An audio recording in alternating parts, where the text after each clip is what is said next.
on in. I think you've seen this kitchen many times before, but here it is. Oh, not with all the tissues. Do you remember a lot of parts about it after you designed it? Oh yeah.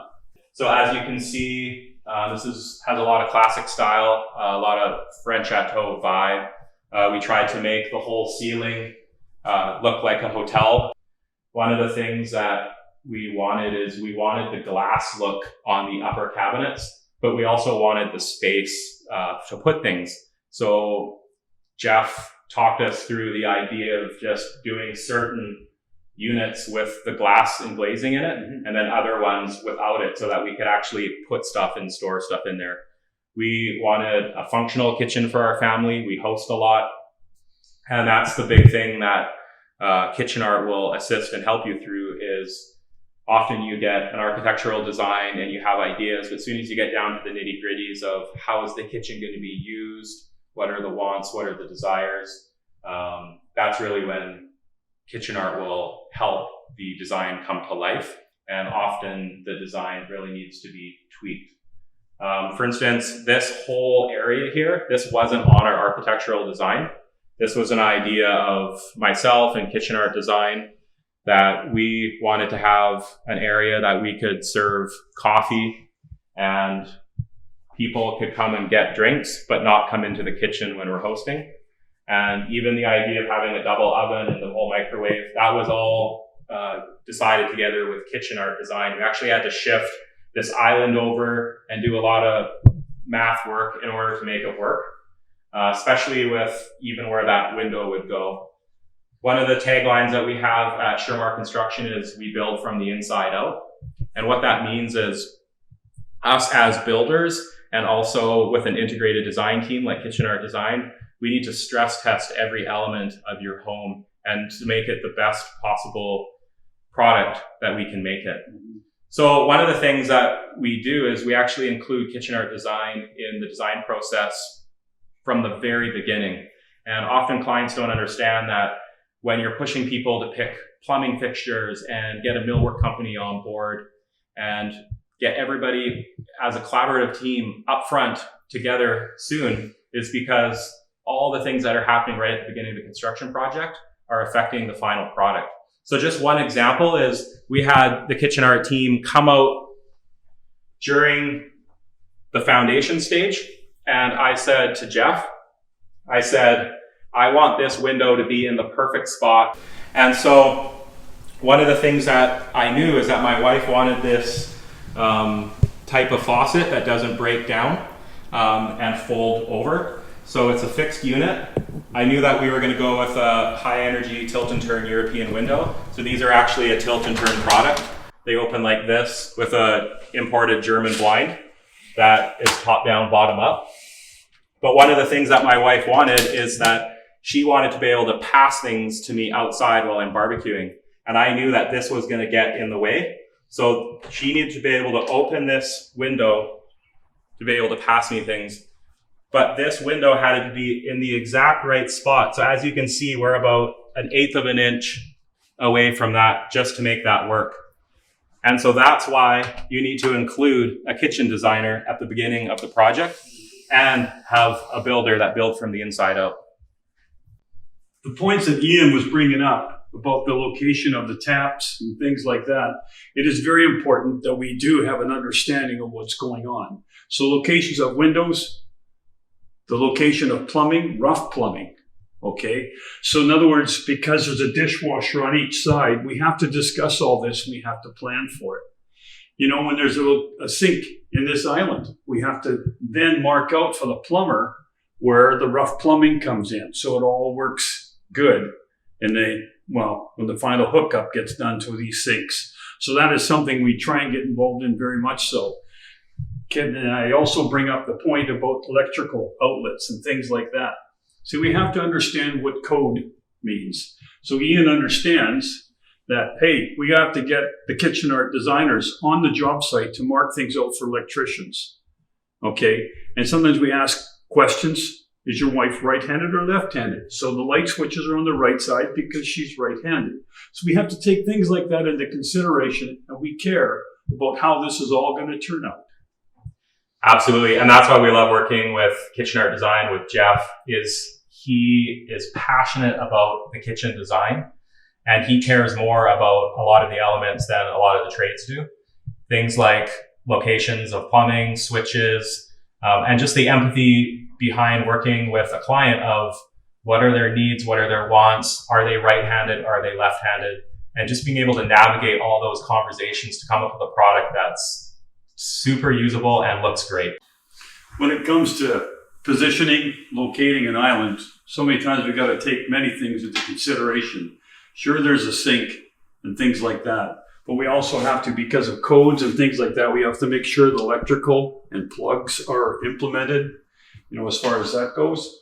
But then when it comes to the island itself, and Ian will admit to this, that this is a great area for the kids to breakfast, for parents in the evening to have a snack without having to use a big table. And that is something that we wanted to work with them, and that's what they liked, was the ability to be able to have this as a little extra eating area. But also when it comes to socializing, quite often the wife or husband who's ever cooking, their friends can communicate with them without coming into this kitchen's area. They can still be close by, and it's a very advantageous thing to have as an island that's more than just for prepping. It's also a big social area as well. Absolutely. And that's where the design really came to life for us, is we use this as a social area, and it's really where people come together and talk. And just having a sink integrated into the island, the location of the island, makes it really usable. So we use it all the time when hosting, and just for daily life, where we can not have our back turned to people and talk and communicate and do life with other people. And also when it comes to the upper cupboards, we really have to take things into consideration, because this is the busy area for the sink. We try and do it in such a way, the upper cupboards, so the cups and things like that are very accessible to the sink. And then we do the same thing on this side as well. So it all kind of ties in to the left and the right of the sink. And we take that same theory, and if you're working at your stove, you're working at your cooktop, the spices are very acceptable without the door swinging this way, to make it so it's easy to reach up and get stuff. So we do the same thing on both sides, so it's friendly to the stove or the cooktop in many situations. Can also bring up the symmetrical side of things. Ian made a good point earlier about the windows and the glass doors and stuff like that. You see, another thing is when you take a ceiling like this, if you notice, the crown molding that we put on is very similar to the crown molding that's on the cabinets. And that is something we always want to take into consideration, because it then all blends together. Worked with Jeff right from the beginning as well, because the color that was spec'd was a chantilly lace. And so unfortunately, colors can take so many different directions with how they're produced and what chemicals are used in them. And so we actually had to coordinate with Kitchen Art Design on getting samples, because we went with the chantilly lace everywhere in the home. So we were actually spraying the millwork that was done from different trades with the same color as Kitchen Art. But the products that you're using are different. So it actually takes a little bit of a process to get that dialed in and get it tight, so that your casings, moldings, millwork, all is matching and looks good if that's your desire. So as you can see, a lot of this kitchen is very symmetrical, and we wanted to bring that into the interior from the outside and just keep that vibe of everything lining up and looking good. That's why we went with the trim on the shaker panel, and Jeff did an excellent job at making all the lines line up.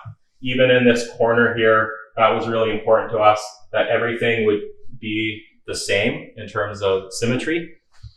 This hood fan was actually designed by Jeff, and he can talk about that a little bit more. But basically, my wife gave Kitchen Art Design a picture and said, I want that.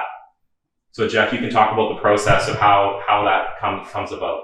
Yes, we have to definitely take into consideration when it comes to so many different things. And one of them is a gas stove as opposed to an electric top.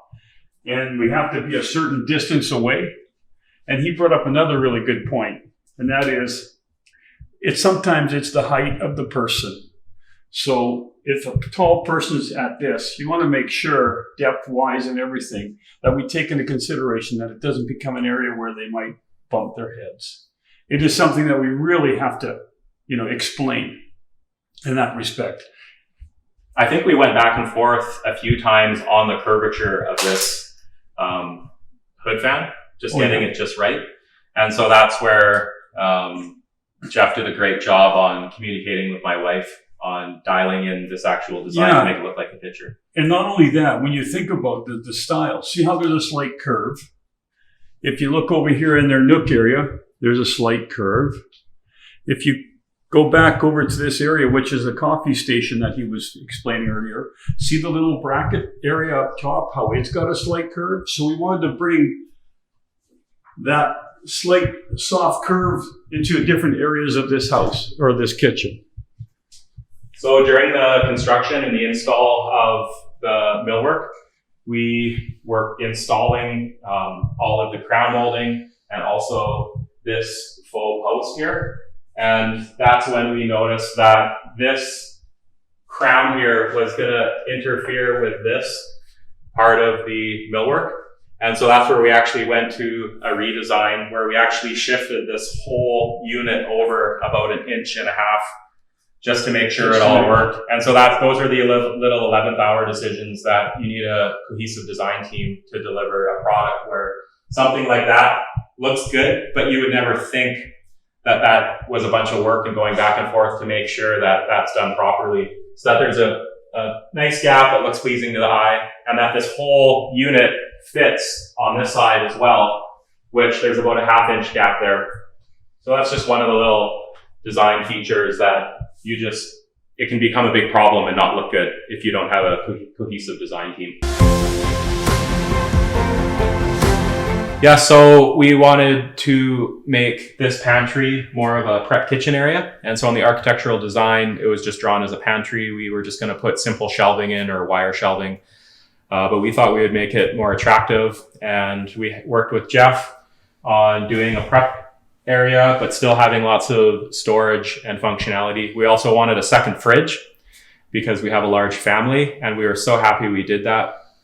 We also had to work out how to get the fridge in, how it'll work within the design. We also knew that the fridge would give off lots of heat. So we actually put a heat recovery ventilation system pipe in here to take the heat out of this room and to spread it around to the rest of the house.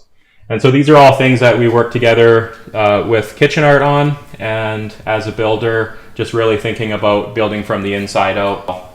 We're really happy that we did this, and it just makes it a really cool feature of the home.